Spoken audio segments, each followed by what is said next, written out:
Good morning, dear students. Am I audible? Good morning, ma'am. Good morning, ma'am. Is my PowerPoint visible to you all? Yes, ma'am. Yes, ma'am. Okay. So today's class, we are going to start with the forces influencing working and learning in detail. So last class, we gave a brief introduction about the context in which the training in organizations happen. So today we are going to discuss about the forces influencing working and learning. I will want all of you to switch on your video for a few minutes.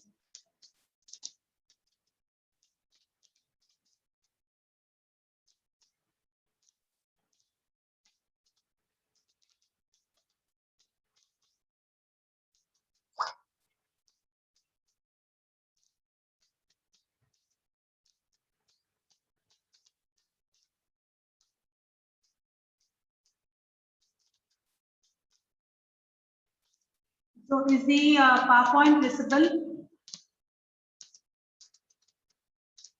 Yes, ma'am. Okay. Right.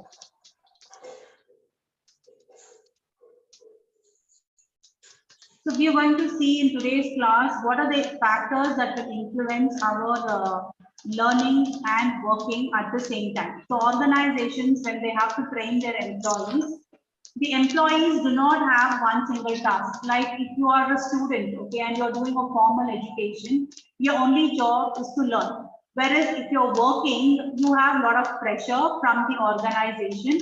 And when you're working, you also have a lot of personal commitments in terms of family, etc. So you are in turn having multiple responsibilities. So as a result of which there are various factors which will affect an individual's learning while he is working. Okay, so these are the factors that we're going to see. The first one is economic cycle. So what is the meaning of economic cycle? What is an economic cycle?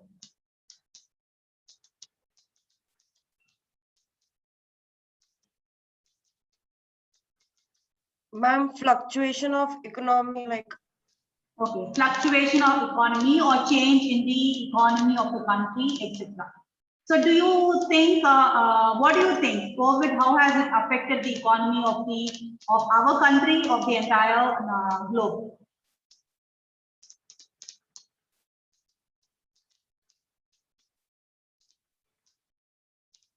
Has COVID had an impact on the economy of the country? yes, ma'am. Yes. So all the various industries have been badly hit. Can you name 2-3 industries which were very badly hit by COVID? Tourism. Tourism, travel industry, transportation, then Airline. airline, service sectors like restaurants, hotels. So all these were badly hit. So the entire hospitality industry was very badly affected by COVID. Okay. Now, organizations also did not see their usual business. So the companies which were operating in a minor scale or in a partial manner, they also did not see the usual revenue or the usual turnover that they usually used to get. As a result of which they were facing a backdrop in their revenue, as a result of which a lot of people lost their jobs, a lot of people had to take a pay cut. So these are all various issues that are happening in multiple organizations. So how this economic cycle, which was faced by multiple organizations, how did it affect their training and development?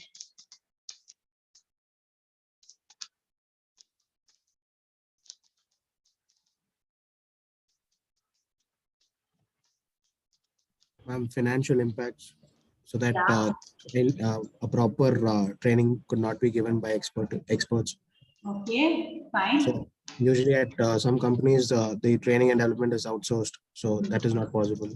Okay. So training and development, in your opinion, has taken a hit because of the recession or because the economy of the country is not good.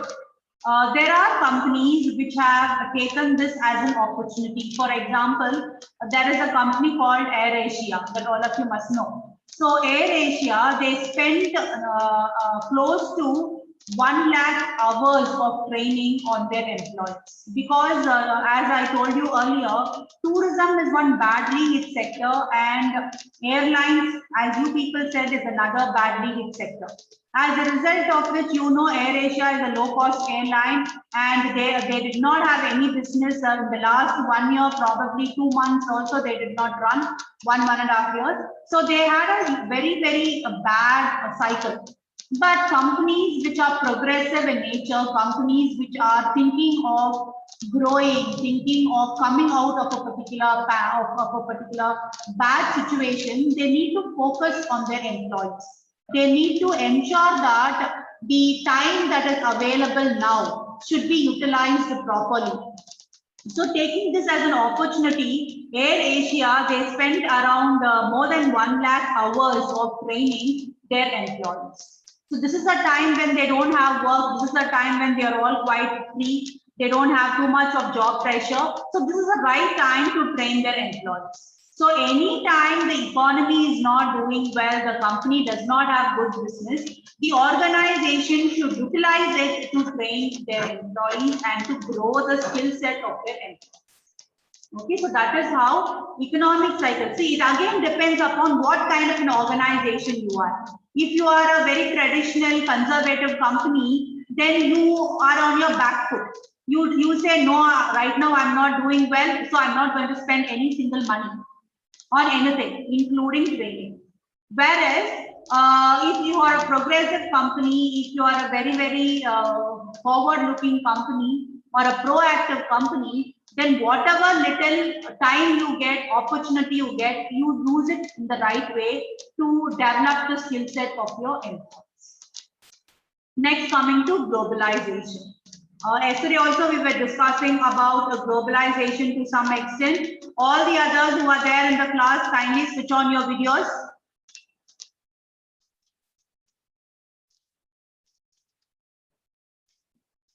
Yeah.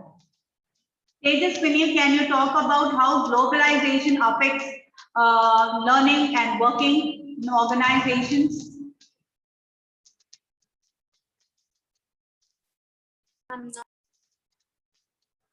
You're not sure. Anybody else would like to comment? How globalization affects learning and working at the same time?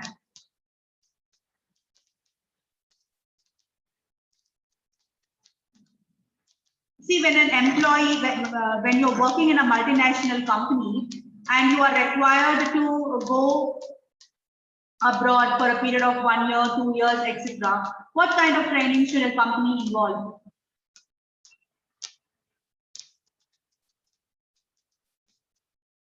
You have no idea? From the language to everything. The language, the culture, the geographical location, the weather, climate, the business environment of that particular country, the company, the law there, the legal implications working there, the compensation package there. So all that you need to be trained on. So when you are working for a multinational company, the company has a responsibility to train its employees before they send their employees to a particular location. Similarly, when after a period of 1 year or 2 years, when they are coming back to their home country, which is called as repatriation, so then also they have to train their employees to come back and settle down in their home country location. So organizations, especially multinational companies, they also have a diverse workforce. Okay, they have a diverse workforce. So when a company has a diverse workforce, you have to be sensitive to the other culture.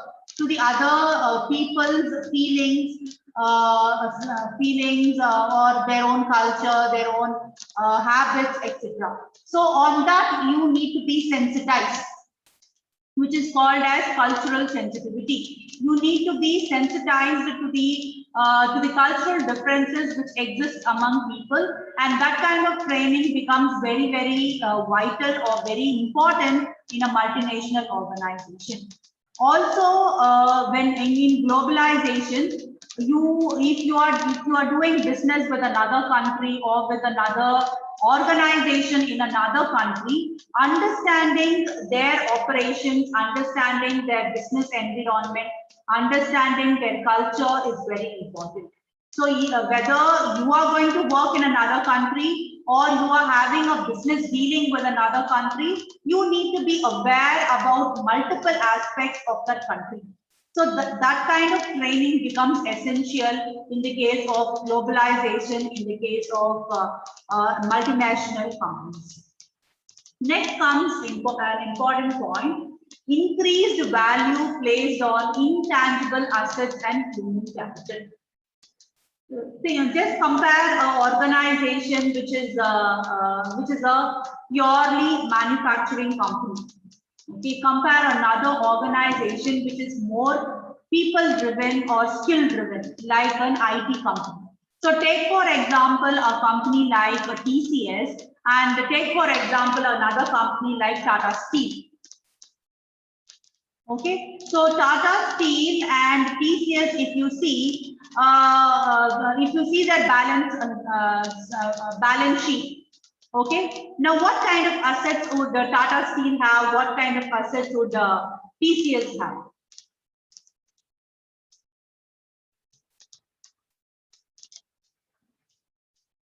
You know a balance sheet. What is the major component of a balance sheet? Assets and liabilities. Assets and liabilities. So what type of assets would be there in Tata Steel? What type of assets would be there in TCS? Which should occupy the major portion? Tata Steel will have the fixed assets. More. Okay, too many fixed assets. Plant, machinery will occupy a huge amount of money, amount of assets. Okay, whereas if you take TCS, the major asset would only be buildings, land.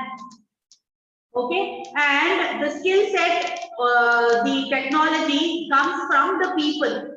That is why we say that organizations which are people intensive or skill intensive have their skills or have their assets which walk in and walk out every day.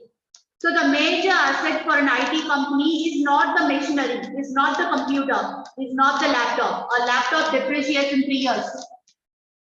You buy a laptop today for 50,000 rupees, 3 years time it becomes zero. You depreciate. Okay, the same thing cannot happen for a plant or for a machinery or for a building or for a land. So the major asset in the case of IT company is its people. So when we say people, we are not referring directly to a person, but we are referring to the skill set that the person possesses. Okay, the skill set that the person possesses. So the skill set becomes very, very important. And it is the responsibility of an organization to ensure that the people in the organization have high skill set. Okay, the people in the organization are constantly updated and they are at their peak. Okay, so that is why we say in the case of IT companies, in the case of BPO, KPO, etc., the assets are movable assets instead of fixed assets. Okay, and the company does not know what is going to happen to their assets. See, if I have assets, I will keep it under lock and key. If I have a plant, if I have a machinery, if I have a building, everything will be in my name, in my company's name. But if you are people and you have excellent assets and you are going today, so anything could happen to you. Tomorrow you might not report to work. So there is a huge uncertainty about the human assets. So a lot of value has been placed on human assets, which is called as intangible assets and human capital, especially in people-intensive industries. The next is because of which training and development becomes very, very significant.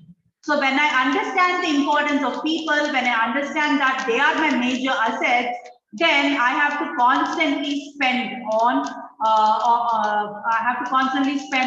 training, developing, on upskilling my employees.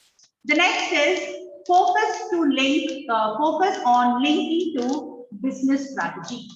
So companies today are not considering human resource management as a separate an ancillary or a separate subsystem. So HR management is coming at the core of any business strategy. How can any organization achieve its objectives? Only through its people. Correct? If the people are not going to work, if the people are not efficient enough, the company cannot achieve its objectives. So it's very, very important for a company to upskill their employees, to upgrade their employees, to train their employees, and ensure that they are the best. Companies which put their employees first, like your Southwest Airlines, which says that my employees come first, then comes my customers. Because I'm very sure that if I take care of my employees will take care of my customers.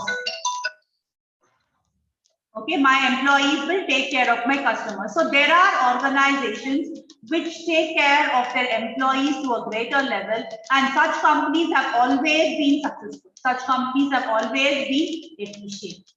Next is changing demographics and diversity of workforce.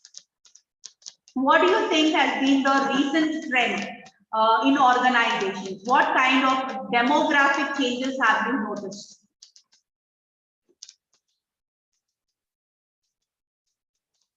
Yeah, please answer.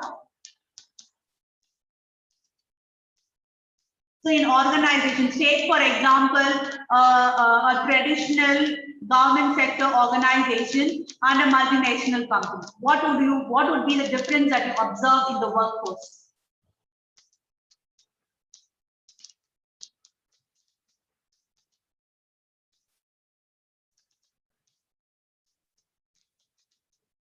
Ma'am, the workers will be from different places, speaking different languages.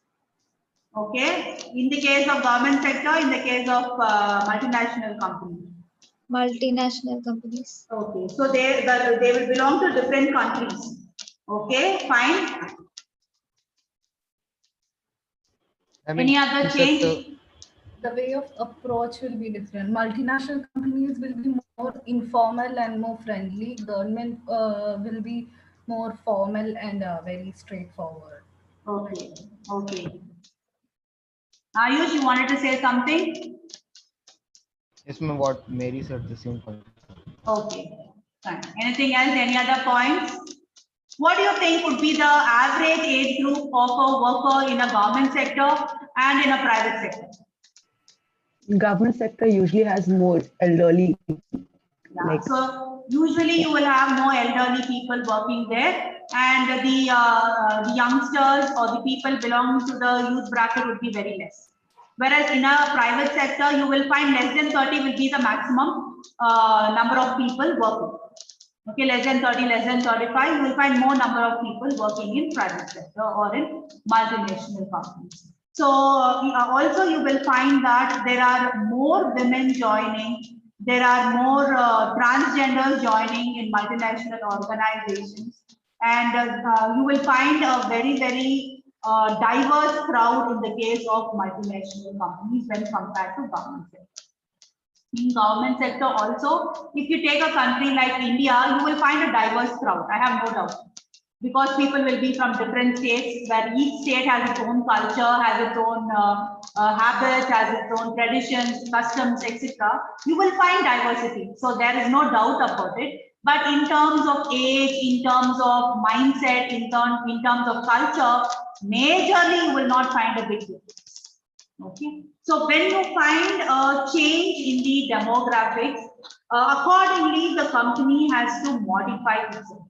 See, we are talking about how companies are using gamification to train their employees. We are talking about how artificial intelligence is used to recruit and select employees. We are talking about how data analytics is being used to improve performance of employees and organizations. Now, all these are a part of multinational companies or private organizations. But if you see in government sector, none of this will take place. Okay, why all this is taking place in the private sector is because they are updating themselves or changing themselves according to the needs of their employees. See, today, if I have a major workforce belonging to an age group of less than 30 or 35, then most of my population are a young population who are tech savvy, who have their social media presence, who are constantly in multiple social media, and who want their employer also to be in social media. Okay, in such a case, the company has to change. The company cannot be traditional and say, I have my website that is sufficient. I don't want any other social presence. So the company has to change according to the needs of their employees. If a company has to recruit the right people, they have to go to the place where that right people will be available, which is mostly in social media. So the companies have to change themselves or modify themselves according to the requirements of the employees. So that is why they have to change the way they train their employees according to the needs of the employees. So you have training through gamification, you have training through simulation, you have training which is self-paced learning, which is online training, which is mobile learning. So all these have picked up because the employees wanted it, the employees required it. Next, coming to talent management. So when a company wants to ensure that they have the right talent in the organization, what is talent management, by the way? Making sure the right kind of talent are doing the right kind of job. Okay. In other words, you are ensuring that the skill set that is required is available with your workforce. Okay, so that is called as talent. Okay, you require certain skill set to do the job in your company, for which you have to manage.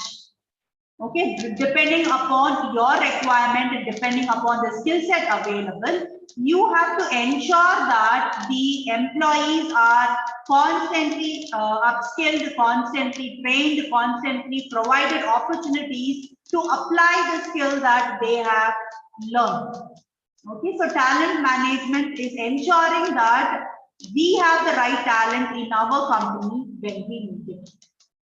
Whatever is required, we have it with our employees. So that is called as talent management. So to ensure that you have the right talent in your company, constant training has to be provided, constant upskilling has to be provided. Next, coming to customer emphasis, customer service and quality emphasis. Okay, so customer emphasis is the focus on customers. I want to be a customer friendly organization. For me, my customer comes first. My customers are, you must have heard about the statement, customer is the king. If the customer is wrong, reread rule number 1. Which is customer is the king. So the customer can never be wrong. Whatever the customer wants, it is your duty to provide it. If you are not going to provide it, somebody else is going to provide it and you are going to lose the business. Okay, so customer service is highly essential for a service industry as well as for a goods manufacturing industry. And it is very important that the company has good relationship with the customers. To have good relationship with the customers, they need to have very high quality of service. Okay, when will you go to the same shop again? When you are highly satisfied. Correct. Otherwise, why will you go? If you're going to a shop and you are finding that the shop is deserted and 2 or 3 salespeople are chit-chatting with themselves, and you go and ask something to them, they say it is there in the second floor, kindly go and look. When you go to second floor, nobody is there. Then you look around for some time, you wait for somebody to come, and after 5 minutes, you walk out of the stores. Will you ever go to that stores again? You will not go. So customer service is very, very important. If the company is not providing the good customer service or the right customer service, it will lose its customers. So if my company has to provide the right service, I have to first train my employees. I have to first satisfy my employees. See, if my employees have not been paid for the last 3 months, okay, and I tell my employees that customer is the king. Provide the best service to the customers. Ensure that my customer is happy. Ensure that my customer is delighted. Will he delight the customer? Will he make the customer happy? Yes, no.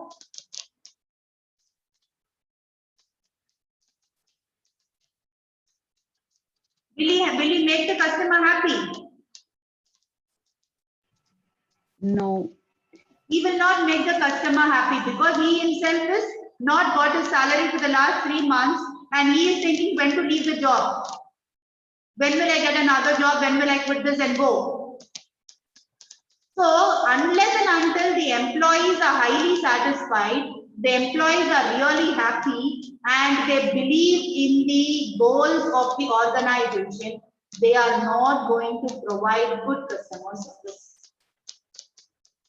Okay, so in that also, lot of training is essential for them to know what is customer service, how to treat the customers, how to provide them good service, how to make them happy, etc.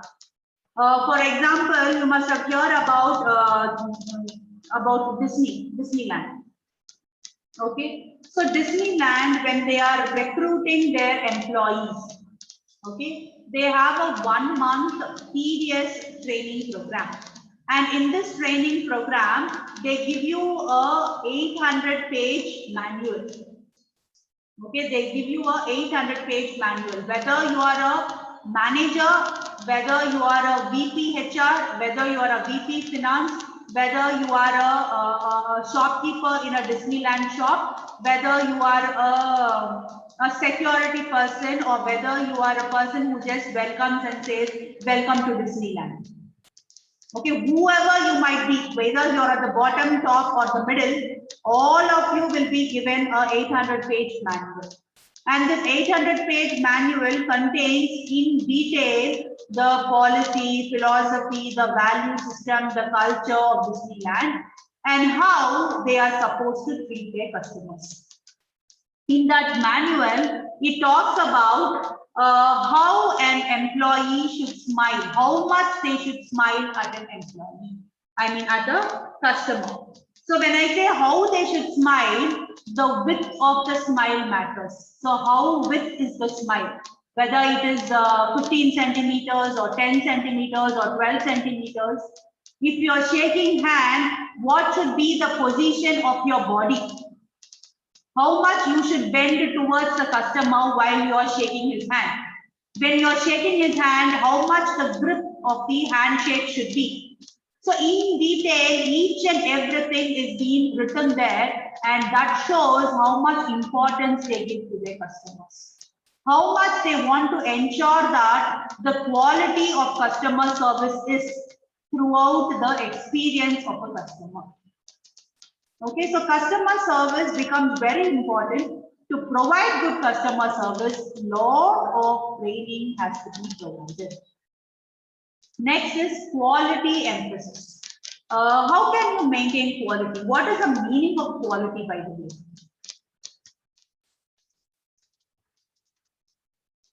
Can anyone define? It's a standard, okay? Anything else?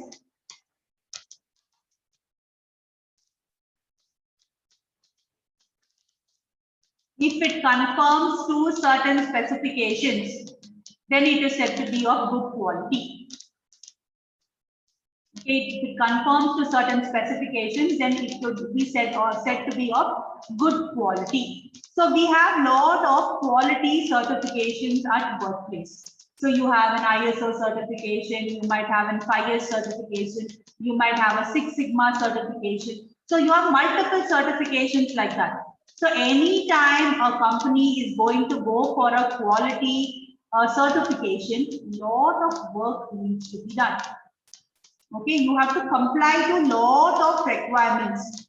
And when you comply to lot of requirements, training has to be provided. So if I just go to my employees and say from now on, we are going to go for a particular certification. So I want all of you to be quality conscious. Unless and until they know what is quality, how will they be conscious of quality? So you have to train them on that particular specification. What will come under that particular quality specification, etc. Next is new technology. We have also discussed this in yesterday's class. Anytime there is a new technology, you have to go in for a new training program. You have to update the skills of your employees. Last is high performance work systems. Any idea what is high performance work system?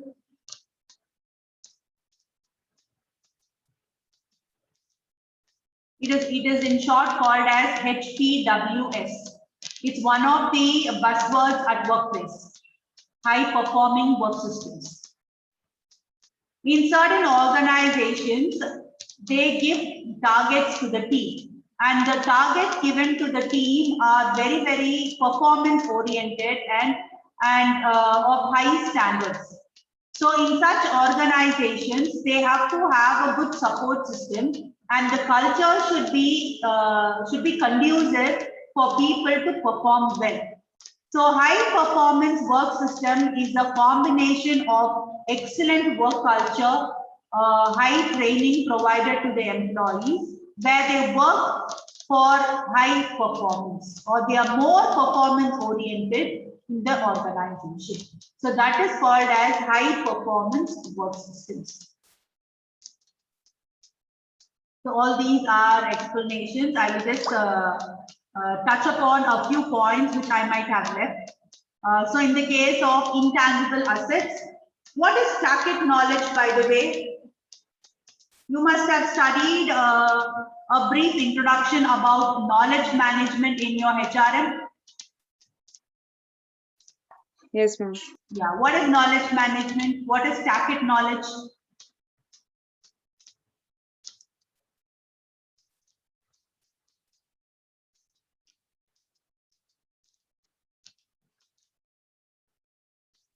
Why did you all switch off your video? I didn't ask you to switch off your video. We are having a discussion. Kindly switch it on. When you are able to switch on your video for 3 hours continuously while writing the examination, why can't you switch your video for half an hour or 40 minutes?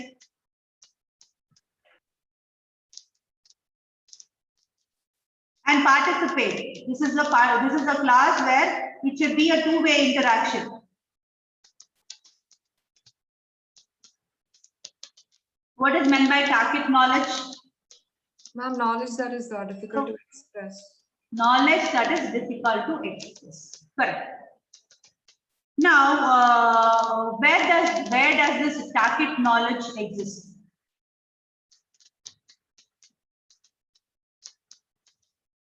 Where does this tacit knowledge exist? Who has this tacit knowledge?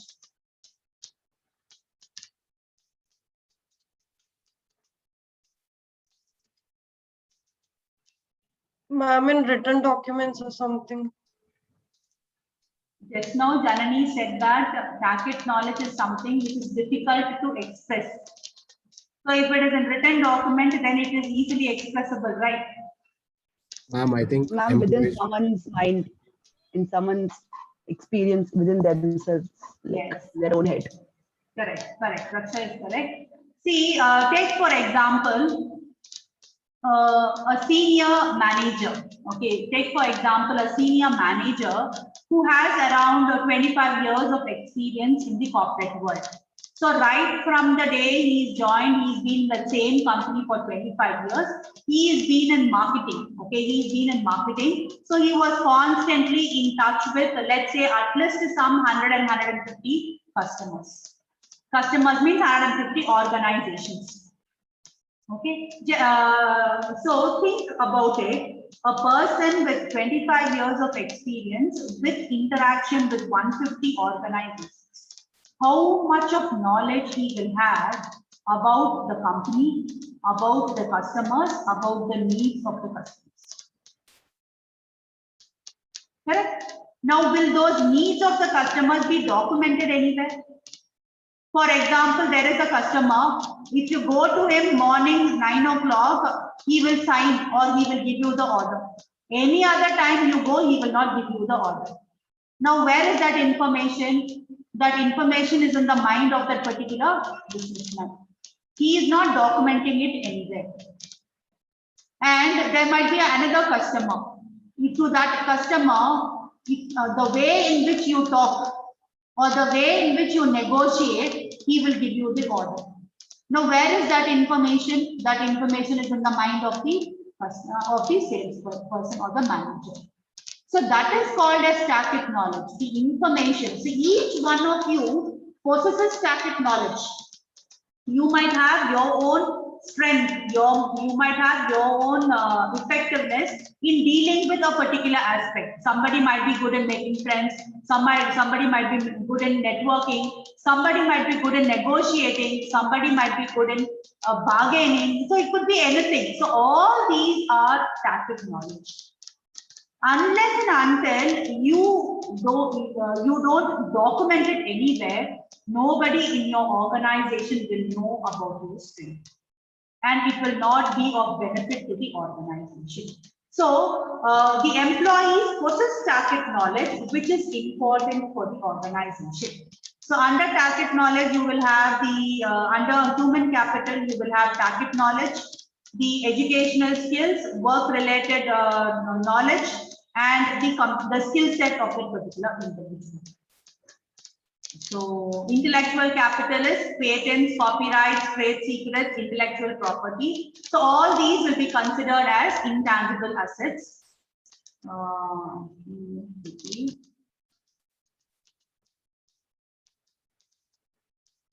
The concept learning organization is important. I might have spoken about this learning organization earlier. An organization which provides the right kind of environment for learning for its workers or for its employees is called as a learning organization. Why this culture and climate is important? See, in a company where they are constantly innovating, they are constantly upgrading, modifying, changing. If I'm working there, I have to constantly change. And after a few years, I will be very, very adept in modifying myself or changing myself. I will not find it a great difficulty. But if I'm working in a government sector for 20 years, and suddenly I come to a private organization which is very innovative, I will find that I am a fish out of water. Okay, I will find it very, very difficult to adjust because I'm used to that same thing for so many years. I can't change so quickly. So learning organization is progressive in nature, and it enables people to learn. It enables people to upskill, update, modify themselves and be very, very flexible. Okay, in such organization, training will be a day-to-day part of their work culture.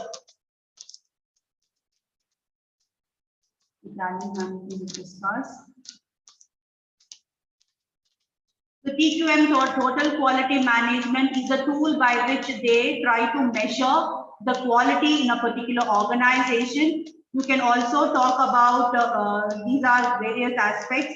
Then you have the Malcolm Baldrige National Quality Award, which is also given to a company which is highly quality conscious. So all these ensures that the company will provide the right kind of service to their customers. What is Six Sigma, by the way?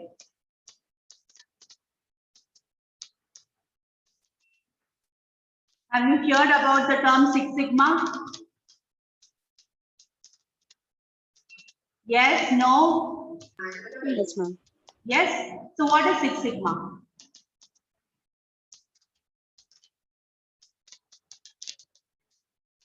Reshma, what is Six Sigma? Have you completed the certification course on Six Sigma? No, ma'am. Not yet? Okay. So how many of you know what is Six Sigma? Just raise your hand. How many of you don't know what is Six Sigma? So nobody knows what is Six Sigma? Okay. So Six Sigma is a quality measure. Okay. Jitu, you know what is so Jitu, can you tell what is Six Sigma? Oh, well, I accidentally raised it. Okay. Right.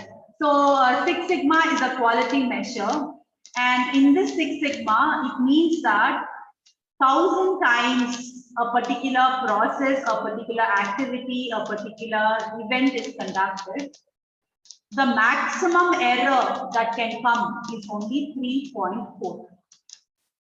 In how many times? Million times. So if million times a particular activity is conducted, okay, out of that only 3.4 or less than 3.4 times the error should occur. That is called as Six Sigma quality measure. Okay. So do you think 99% of the time 99% service quality is good enough?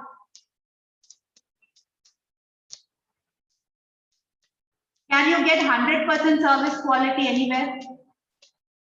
You can't. So is 99% good? Good. So you know what is the meaning of 99% service quality in a restaurant? 1 in 10 people will get a human hair in an omelette. Is that okay? Okay, so 99% service quality means 1 in 10 people who are eating at a restaurant will get a human hair in the omelette. So that is the quality of 99%. So in service quality, it is very, very important to be 99.99999, which is Six Sigma. Okay, so quality is very, very essential, and to provide that quality, unless and until you do not train your employees, you do not equip your employees, any quality certification, any quality emphasis is not possible. Okay, so it's very important that training meets the requirement to provide customer service and provide good quality. What is lean? Lean thinking or lean sigma or lean management? Irene, you want to switch off the video for a few minutes? Yes. Yeah, okay. No, it's okay. Okay, so what is lean? Lean sigma, lean thinking, lean management. Can you give me an example of lean management?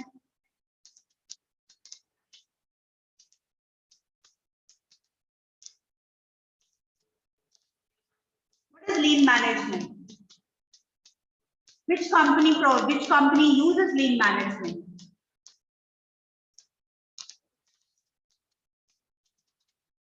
Ma'am, Motorola. Motorola. What is the meaning of lean management? What they do actually? Reducing unnecessary activities or something. Okay, reducing unnecessary activities, reducing unnecessary raw material, keeping everything to the minimum. That is called as lean. Okay, removing the fat, keeping everything to the minimum, keeping everything as simple as possible is called as lean management. Okay, it could be in terms of time taken to do a particular activity. It could be the number of activities involved. It could be the number of raw material involved, the amount of raw material. It could be anything. So all will be kept at the lowest possible requirement. So that is called as lean management. If my employees have to practice lean management, then again training is very much essential. Without the training, it wouldn't be possible. Similarly, any quality tool like your ISOs, all that you require training. Coming to technology, we covered, okay, high performance models. So employees are more focused on being high performance oriented. So as a result of which you require them to work as virtual teams, you require them to work as high performing teams. Virtual teams is like we all are right now a virtual team. Okay, each one is in a different location and we're all coming together for a particular common purpose. So that is called as a virtual team. So organizations are also practicing virtual teams. And they have to ensure that this training makes it possible. Okay, next coming to key trends. Okay, now you can switch off your videos.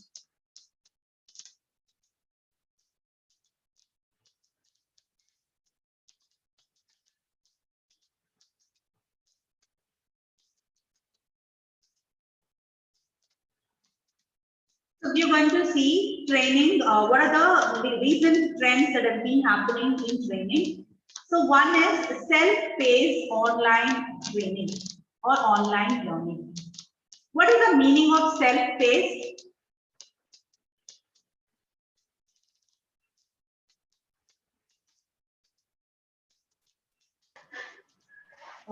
Going at your own speed.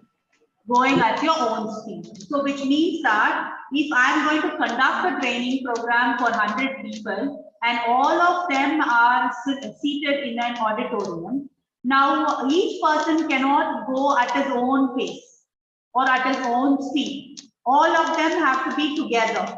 If one person is slowing down, the entire activity of training is being slowed down.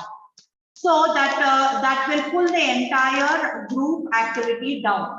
Whereas self-paced learning, online learning is, it gives the opportunity for each person to decide how much they want to do at a particular point of time. So I am waiting for a train, metro train, or I am seated in a metro train and I will be traveling for the next 1 hour. So next 1 hour I have time in my hand. So at that time, I can choose to learn. When I am traveling, I can use that time to learn. So these are all possibilities of self-paced online learning, where the individual gets the choice to decide when to learn, how much to learn, where to learn. Okay, so that becomes one of the major advantages of recent times. That is also possible because of technology-based learning. Technology-based learning improves learning efficiency. I might have told earlier also, there are a lot of learning apps. So these learning apps, when they teach you something or when you learn something in that particular app, immediately after a small time, you have a test, like you have your Coursera or Udemy, etc. You have a 30-minute lecture or a 20-minute lecture, and after the 20-minute lecture, you have 4 or 5 questions to answer. If you're not answering correctly, it will not allow you to go to the next session. So like that, it judges your ability to grasp what you have learned. Okay, it also provides better efficiency of learning because of technology. And when you use a technology, the ratio between the trainer and the number of candidates can get reduced. Okay, so you don't require so many trainers as before because technology takes care. So only when the intervention is required, the trainer comes into the picture. Okay, you see here, there were a lot of service providers or external service providers in the case of training. Okay, and they were in 2004, they were around 29% of them. And slowly that has been reduced. or it keeps reducing even now because the dependency on technology-based learning has increased to a greater extent. Next is the training and development are provided by trainers, managers, in-house consultants, and employee experts. So organizations today have understood that we don't require somebody from outside because they don't understand our culture, they don't understand our value system. So yeah, it is better for employees to be trained by our own employees. So that is also another trend that is picking up greatly. Very rarely, only when we don't have that particular know-how or we require some external expert, then we call. See, usually why they call an external expert is, see, certain things when we tell from within the organization, the acceptance ratio or the acceptance rate becomes less. Okay, so if I want to change, okay, if I want to completely revamp a particular technology in a company or the organization structure, or I want to bring about a major change in my organization. So if my people come out with that change, the employees will resist. Okay, the employees will resist. At the same time, I bring experts from outside, and after they do a study, they say these are the discrepancies or these are the inefficiencies which are existing currently. And if we have to come out of these inefficiencies, these are the changes we want to bring about, then people will accept it better. So for such cases, they still use external experts.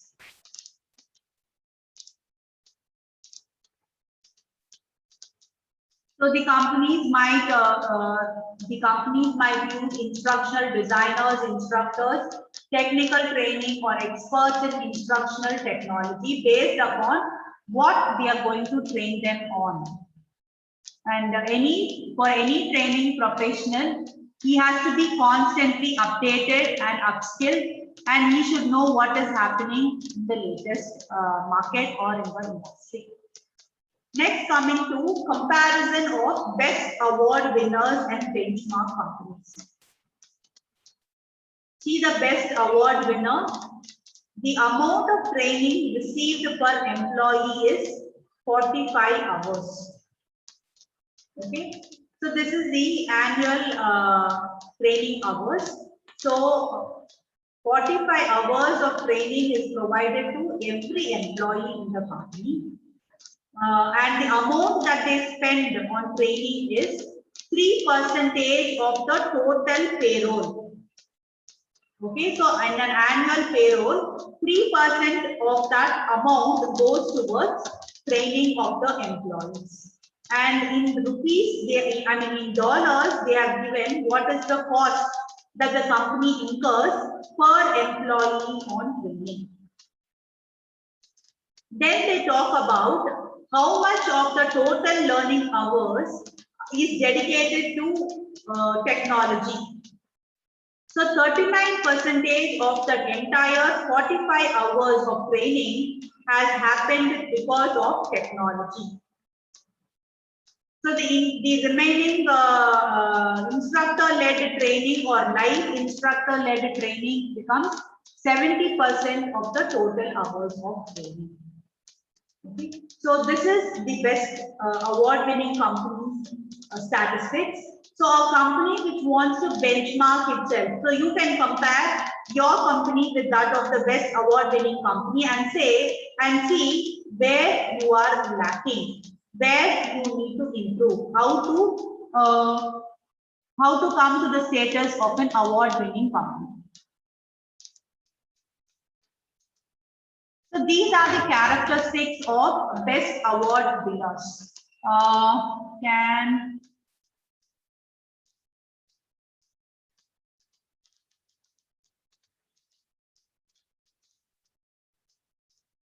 Smita Thomas, can you read out this slide?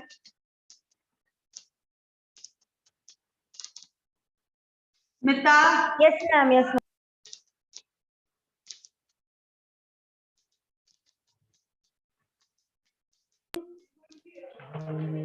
Characteristics of best award winners. Alignment of business structure with training and development. Visible support for senior executives. Effectiveness in training and development through internal process improvement, use of technology, outsourcing. Effective practice by aligning training and development to business needs and provide all employees with access to training development and as needed basis. Investment in training and development, different training opportunities provided, measurement of effectiveness and efficiency of training and development activities, non-training solutions for performance improvement used, including organization development and process improvement. so these are the important points if you have to excel in training. If you have to be the best training organization, your training and development goals should match, should link to that of the organization goals. And very obvious, unless and until we have the support of the top management, we cannot do anything in an organization. So you need to have a strong support. And here they are talking about visible support. Why visible support? If the top management becomes a champion of training, then training will be more effective. So the training should be efficient as well as effective at the same time. The company should spend a huge amount of investment in training and development. They should not consider it as an expense, but as an investment. Like how I told you about AirAsia, how they invested a huge amount of money in spending so many hours of learning during the pandemic. So like that, every company should utilize whatever opportunity they get to train their employees. They should provide a lot of opportunities for their employees to learn. Okay, when we say opportunities, we are talking about how an organization can be a learning organization. The higher a company is a learning organization, the better will be the chance that employees in that organization will learn a lot. Next is any training that you provide, you should constantly monitor and measure the effectiveness. So only when you measure, you will know whether you are going in the right track and whether it is things are really going in a smooth manner. If at all there is any problem, you will identify and you can rectify it. The last one is for everything, training will not be a solution. So you should always look out if there is also a chance of non-training solution. Okay, so just because I am working for a training department, it doesn't mean that anything in the organization can be solved by training. I should ensure that whatever non-training solution is possible also, I should utilize.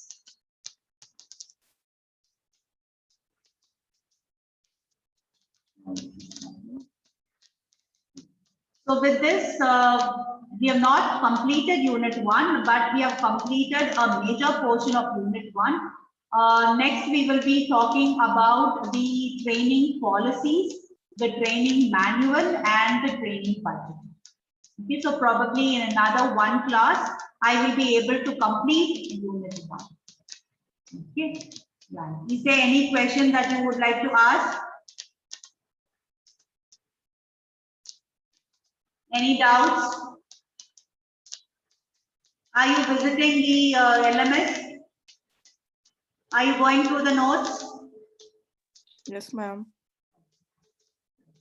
Okay, we will stop here. We will continue in the next class. Thank you. Bye. Thank you, ma'am. Thank you, ma'am. Thank you, ma'am.